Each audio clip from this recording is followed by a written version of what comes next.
The lawsuit demands refunds for everyone who used Uber Pool in Nevada in the last 6 years. The class action lawsuit claims Uber never got permission or a business license in the state for the service that lets passengers share rides for a discount.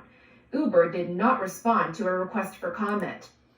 Of course they did not respond, because they got caught with their pants down.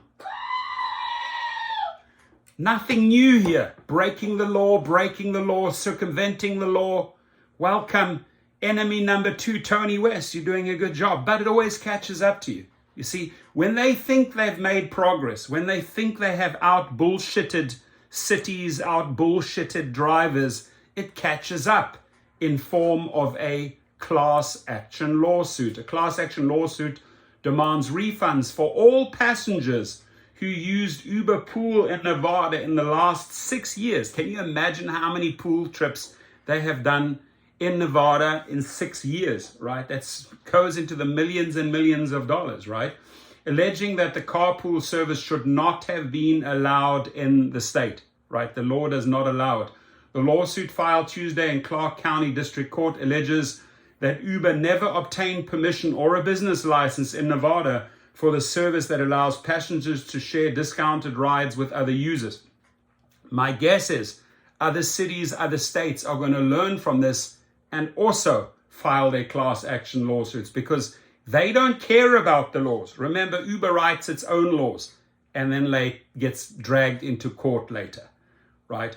You wonder why they can't get out of the mid-30s and the stock price. It's because, what's the next class action lawsuit? What's the next big class action lawsuit, right? They are entangled in so many quagmires, right? So attorney Craig Drummond, who filed the lawsuit, said Nevada law allows for ride-sharing companies to operate in the state, but does not permit them to run carpooling services. Then they've never been authorized to do this. Uber first tried operating in Nevada in 2014, but had to halt services after only a month after losing a court case. The next year, the Nevada legislature passed a bill authorizing ride-hailing companies in the state. According to Nevada law, the regulation passed in 2015 do not apply to a digital network or software application that allows people who are interested in sharing expenses for transportation to a destination, commonly known as carpooling, to connect with each other. Uber, at some point after that happened, decided to implement Uber Pool without anyone's permission. There we go, right? We know that, don't we?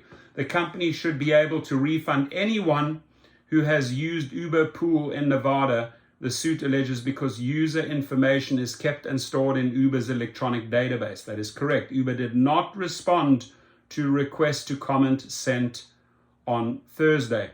To operate Uber Pool in Nevada, the law would have to be changed, or the company would need to seek permission from the Nevada Transportation Authority.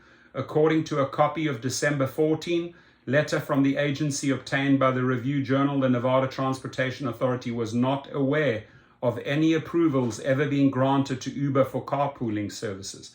Drummond said he requested the letter from the agency in a 2020 lawsuit filed against Uber by Stephen Terry, who was also a plaintiff in Tuesday's class action lawsuit. In May 2018, Terry was in an Uber Pool when he and a driver were kidnapped by 2 other passengers. Wow. Avayon Nevitt and Raitasha Williams Gardner, according to the lawsuit. Nevitt struck Terry in the head with a firearm. This is what happens when you pool people, right? Savageness.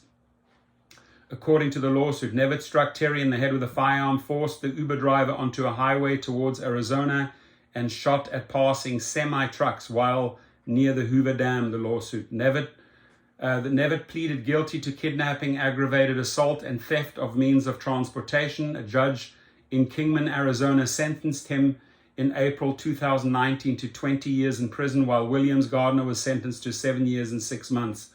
Drummond said Terry's kidnapping was an example of the safety concerns. Thank you very much. Safety concerns here, right?